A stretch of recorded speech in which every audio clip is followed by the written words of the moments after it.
One of life's greatest mysteries is where to walk on the London sidewalk, left or right. Today, I'm investigating. On the street, it appears they're walking to the right, but the cars are driving to the left, and when it's two people, they walk in the middle. Inconsiderate and inconclusive. On the tube escalator, people stand to the right and overtake on the left, but at the tube station, people seem to be walking left and right. How can this be right? Some people opt to stick to the left, and some signs say to stick to the right. What the fuck? But nothing had prepared me for the absolute clusterfuck of Oxford Circus. People creating as many lanes as an Olympic swimming pool.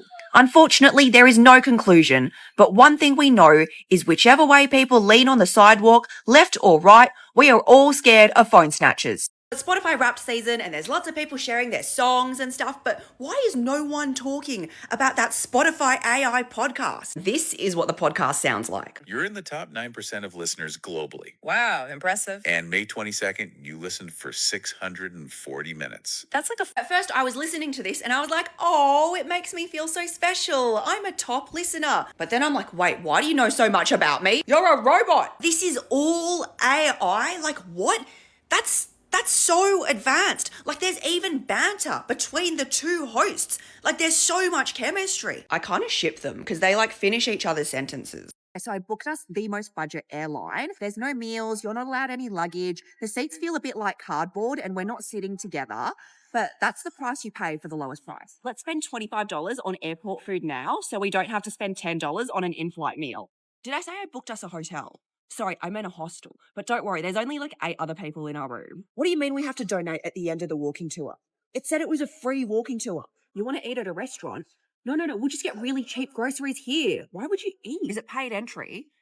You know what? I think I need some air. I'll just walk around. I'll meet you after. Oh, look, there's some markets around here. Just give me a moment. I'll haggle the price down for us.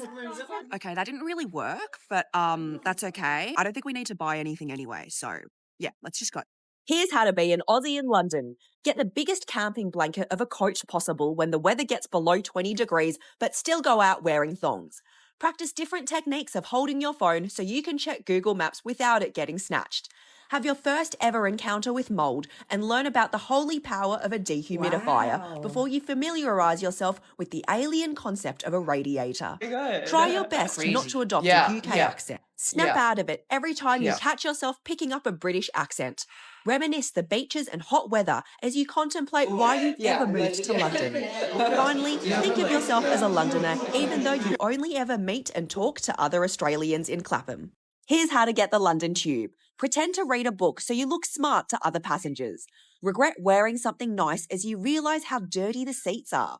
Resist the urge to pat the dog next to you as you look at the beautiful views of the Black Tunnel and take in the sound of screeching. Regret wearing winter layers as you remember how hot it is underground. Have at least one trip where you forget your headphones and spend the entire time looking at ads or the ground, basically anything to avoid making eye contact with the person across you.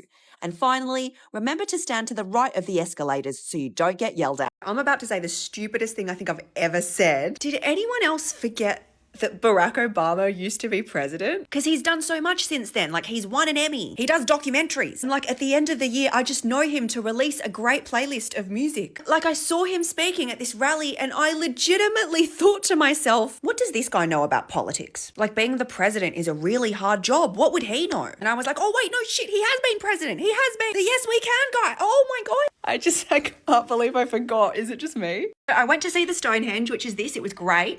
But someone needs to look into their marketing department because all around the Stonehenge, there are things like this telling you to recreate poses. This is from the official English heritage Stonehenge. I mean, isn't this meant to be like a sacred religious site to some people? But obviously I did it. Like, it was pretty fun. Like, there's not much else to do there. And there's 6 of these around. 6 of them. I feel like it just doesn't have the same effect as the Leaning Tower of Pisa. But it's just like, what next? Oh, a shot of you swallowing up the Vatican? Doing a fart on the Taj Mahal? When does it end? What are the weirdest things you notice as an Aussie living in London? The wildlife. You're around foxes, squirrels, hedgehogs. London is a Disney movie. if it had stabbings. The supermarkets. There's like 42 of them. That means there's a healthy level of competition, so groceries are actually affordable. What in the cost of living? Westfield is fancy. Sorry, what? Westfield is meant to be the place where kids jig school and make out in the car park. Why is it glamorous and respectable? The extremely narrow roads. There is only one lane in each direction, so there is so much traffic that builds up. Drivers of London,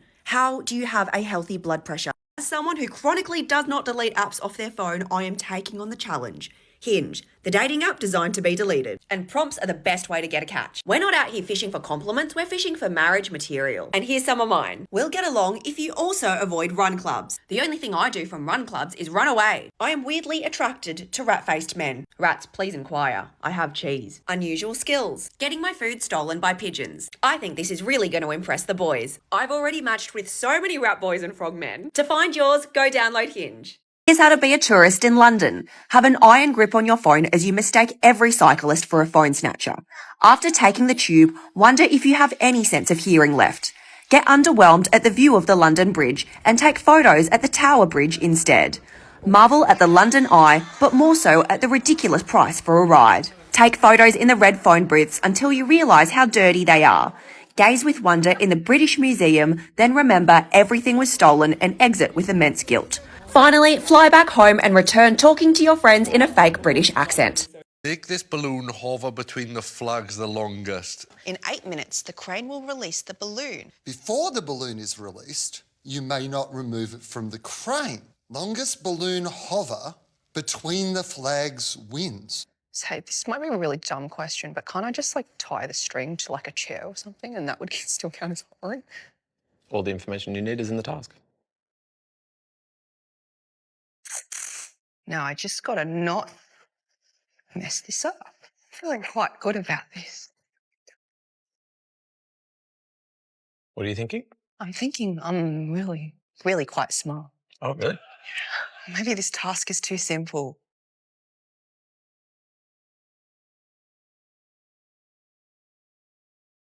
Well, that's looking pretty good to me.